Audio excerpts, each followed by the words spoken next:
Like right in this area, and I was getting hit, and the thought came into my head to pretend to be dead.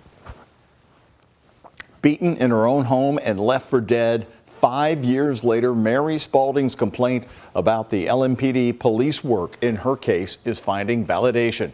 Critical conclusions made in a review of LMPD's investigation of this case.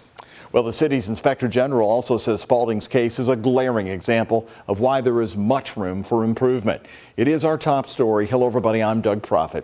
Focused investigator John Charlton has been following this case closely. He sat down with the inspector general to go over his report, which is now in the hands of LMPD.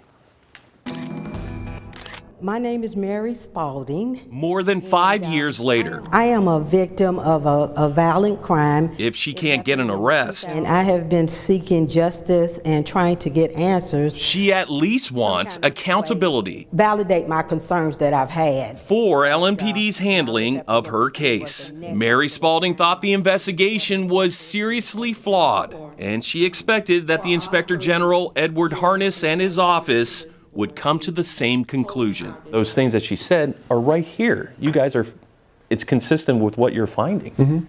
Clearly, there could have been a better job done. The 23-page report sums up significant discrepancies and issues as this. Ms. Spalding's case is a grave example of an institutional failure within LMPD. Yeah, there were many problems with the investigation in the case. The first huge and turned out to be awfully tragic problem happened just a week after an intruder hid in the shadows of Spalding's basement and then attacked and beat her almost to death with what she thinks was a metal bat. It was the morning of December 17th, 2018. And Detective Deidre Mangadote was the lead detective. There is a boot rack right here, a couple of them.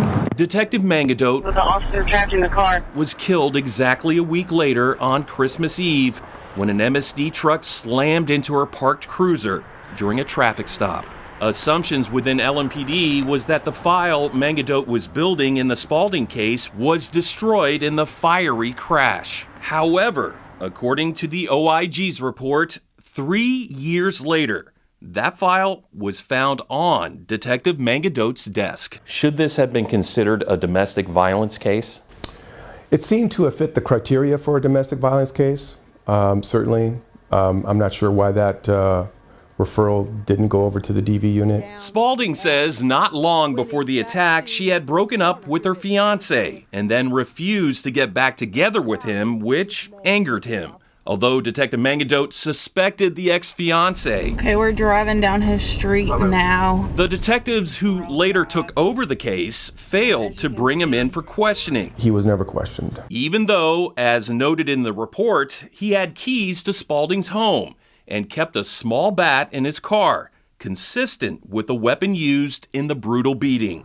Less than a half hour before the call to 911, home security cameras recorded a man in the alley behind Spalding's house carrying a white kitchen trash bag. A white kitchen trash bag, as well as Spalding's kitchen rug, were missing from her home. The man was also wearing coveralls, the type of clothing which she says her ex-fiancé had worn. I think that there probably was reasonable suspicion to detain the individual and question him, aside from trying to get some sort of a voluntary statement. I don't think there's a question that reasonable suspicion existed in this case. Harness's investigators also corroborated Spalding's complaint that key evidence was missing from her case file, including glasses she later found in her yard, as well as phone records to potentially ping locations of her ex-fiancé that morning. Then there was the blood found outside the house, on a leaf by the basement door,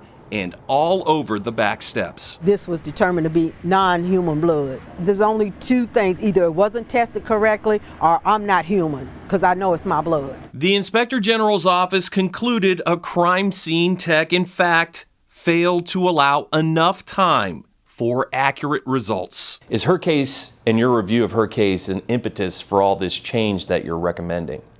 It is. The recommendations that we have for her case are direct result of this investigation. Recommendations include much improvement needed at LMPD for case management, such as better procedures for submitting and storing evidence, as well as more effective case file tracking with consistent supervisory reviews. Harness says caseloads are incredibly overwhelming, and that LMPD's current structure for becoming a detective is merely a lateral move from patrol, not a step up on the career ladder. What kind of authority do you have with these recommendations? Is it kind of a take it or leave it type thing for LMPD? It's the definition of recommendation, that's all it is. The Inspector General also can't force LMPD to reopen Spalding's case. Lost opportunities, perhaps. But the fundamental fact is, it's been more than 5 years. I just want the truth. Fairness, truth, justice. Is the door still open? I don't know. According to the LMPD and the prosecutor's office, it's not open.